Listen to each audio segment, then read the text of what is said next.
Hello friends, welcome to JNC. Friends, इस video में हमारे पास जो क्वेश्चन है उसमें हमें एक ईएम वेव में है ना इलेक्ट्रिक फील्ड की इक्वेशन दे रखी है। ईएम वेव की इलेक्ट्रिक फील्ड की इक्वेशन दे रखी है। ईएम वेव क्या होती है friends? EM wave electromagnetic wave होती है जिसमें कि इलेक्ट्रिक फील्ड और मैग्नेटिक फील्ड एक दूसरे से परपेंडिकुलर होते हैं और प्रोपेगेट करते हैं इन थर्ड डायरेक्शन। जैसे कि एक्स डायरेक्शन में इलेक्ट्रिक फील्ड है और वाई डायरेक्शन में है ना मैग्नेटिक फील्ड है, तो वेव प्रोपेगेट करती है जेड डायरेक्शन में, है ना, एक्स वाई और जेड। तो ये कहानी है फ्रेंड्स ईएम वेव की। तो यहाँ पे हमें इलेक्ट्रिक फील्ड की इक्वेशन दे रखी है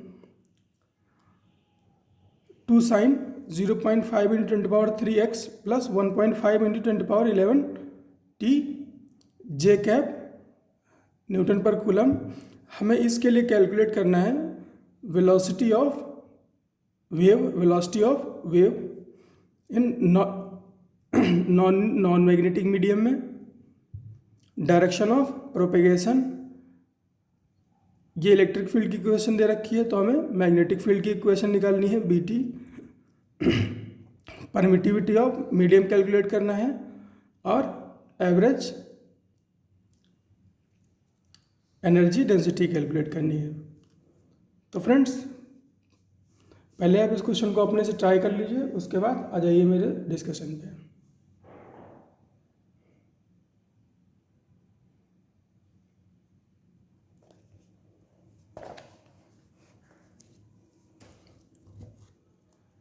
तो फ्रेंड्स, बात करें अगर इसके सॉल्यूशन की, तो जब भी आपको ईएम वेव मिले, है ना, जब भी आपको ईएम वेव का प्रॉब्लम सॉल्व करना हो तो हमेशा आपको क्या करना है, जैसे यहाँ पर EY is equal to 2 sin 0.5 10⁻³ x plus 1.5 into 10⁻11 t, है ना, ऐसे करके दे रखा है। तो इसको आपको सिंप्लीफाइड फॉर्म में लिख लेना है so that you can compare and extract data.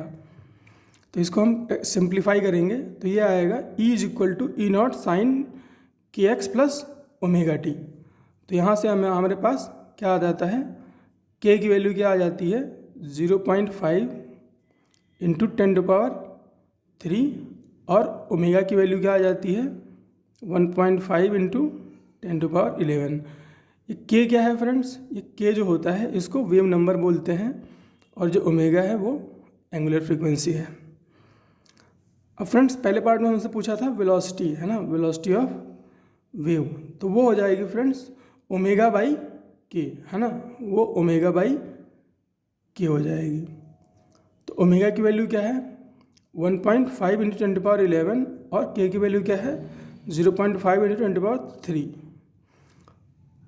इसको आप सॉल्व करोगे तो ये पॉइंट से पॉइंट चला जाएगा, ये आ जाएगा 3 और ये 3 11 से सब्ट्रैक्ट हो जाएगा, है ना, तो ये आ जाएगा कितना 8।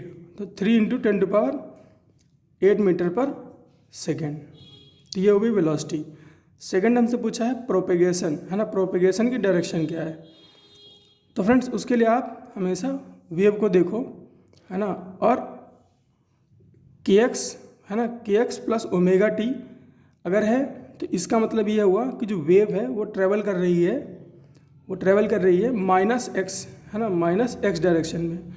और अगर kx माइनस ओमेगा टी दे रखा है तो उसका मतलब होगा वेव ट्रेवल कर रही है +x डायरेक्शन में। यहाँ पर क्या दे रखा है kx प्लस दे रखा है, तो इसका मतलब ये हुआ कि जो प्रोपेगेशन डायरेक्शन है वो क्या है -x डायरेक्शन। और -x डायरेक्शन को हम क्या लिख सकते हैं -i कैप। जो इलेक्ट्रिक फील्ड है वो किस डायरेक्शन में ट्रेवल कर रही है, किस डायरेक्शन में है, वो जे कैप में है। इलेक्ट्रिक फील्ड जे कैप में है और जो ईएम वेव ट्रेवल कर रही है वो -i कैप में ट्रेवल कर रही है। अब हमें बताना है BT, है ना, अब हमें बताना है BT यानी कि मैग्नेटिक फील्ड की इक्वेशन निकालनी है। तो वो कैसी आएगी फ्रेंड्स, जैसे इस तरह से ये लिखी हुई है E is equal to E0 sin omega T, है ना, प्लस kx, उसी तरह से B0 sin kx plus omega t लिखाएगी ये भी। अब हमें बी नॉट की वैल्यू चाहिए, है ना, बी नॉट की वैल्यू चाहिए और प्रोपेगेशन डायरेक्शन चाहिए, है ना, इसकी बी नॉट की डायरेक्शन चाहिए। तो बी नॉट क्या होता है फ्रेंड्स, बी नॉट जो आता है वो होता है E naught by B naught, है ना, peak value of electric field to peak value of magnetic field का रेशियो जो होता है वो वेलोसिटी ऑफ लाइट के बराबर होता है, वो वेलोसिटी ऑफ लाइट के बराबर होता है। तो यहाँ से आप E naught by B naught से बी नॉट निकालोगे तो आएगा E naught by C. E naught की वैल्यू क्या है 2 और सी की वैल्यू क्या है 3 इंटू 10⁸, तो ये आ जाएगी 2/3 10⁻8 टेस्ला। तो ये तो हो गया बी नॉट। अब हमें प्रोपेगेशन की डायरेक्शन चाहिए। तो फ्रेंड्स क्या होता है, प्रोपेगेशन की डायरेक्शन निकालने के लिए, क्योंकि तीनों म्यूचुअली परपेंडिकुलर होते हैं, तो हमारे पास एक फॉर्मूला होता है E cross H is equal to P. E cross H is equal to P.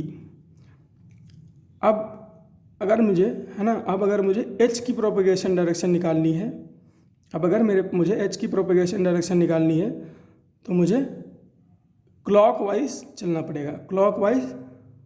पड़ेगा। तो मैं H के लिए क्या करूँगा, मैं H को इधर शिफ्ट करूँगा और P को यहाँ ले आऊँगा, है ना, H को यहाँ शिफ्ट करो और P को यहाँ ले आओ, तो क्या हो जाएगा P cross E is equal to H हो जाएगा।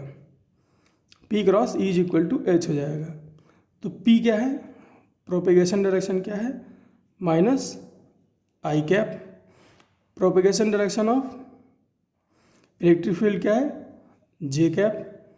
तो प्रोपेगेशन डायरेक्शन ऑफ H क्या हो जाएगी, माइनस आई कैप क्रॉस जे कैप, क्या आ जाएगा माइनस के कैप, क्या आ जाएगी माइनस के कैप। तो हम अब लिख सकते हैं बीटी की इक्वेशन क्या लिखाएगी, 2/3 10⁻8 sine 0.5 10⁻3x plus 1.5 into 10⁻11 t और propagation direction minus K cap.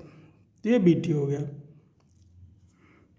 अब फोर्थ क्वेश्चन देखो, हमसे क्या पूछा था, परमिटिविटी, है ना, परमिटिविटी। तो वेलोसिटी जो होती है किसी मीडियम में वेव की, वो होती है c/√μr/ε, है ना।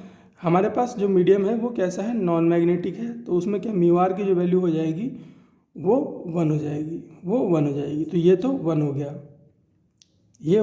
हमें εr की वैल्यू चाहिए, तो ये हमारे पास जो वेलोसिटी आई है, वो कितनी आई है 3 इंटू 10⁸, वो c के बराबर है, इसका मतलब जो यहाँ पर इसकी जगह पर c रखोगे तो रूट अंडर εr की वैल्यू क्या आ जाएगी 1 आ जाएगी, √εr की वैल्यू क्या आ जाएगी 1। अब एवरेज एनर्जी डेंसिटी की बात करें अगर, तो यू एवरेज आता है, जो होता है वो होता है half epsilon not E not square, इसमें वैल्यूज पुट कर दो तो हो जाएगा हाफ 8.85 10⁻12 इंटू 2 का होल स्क्वायर। इसको आप कैलकुलेट करोगे तो ये स्क्वायर, ये 2 चला गया, 8.85 इंटू 2 कितना हो जाएगा 17.5 और ये 10⁻12 जूल पर मीटर क्यूब, ये आ गई एवरेज एनर्जी डेंसिटी। तो यही था फ्रेंड्स इस क्वेश्चन में। आई होप आपको चीज़ें समझ में आई होंगी। मिलते हैं फ्रेंड्स नेक्स्ट क्वेश्चन में।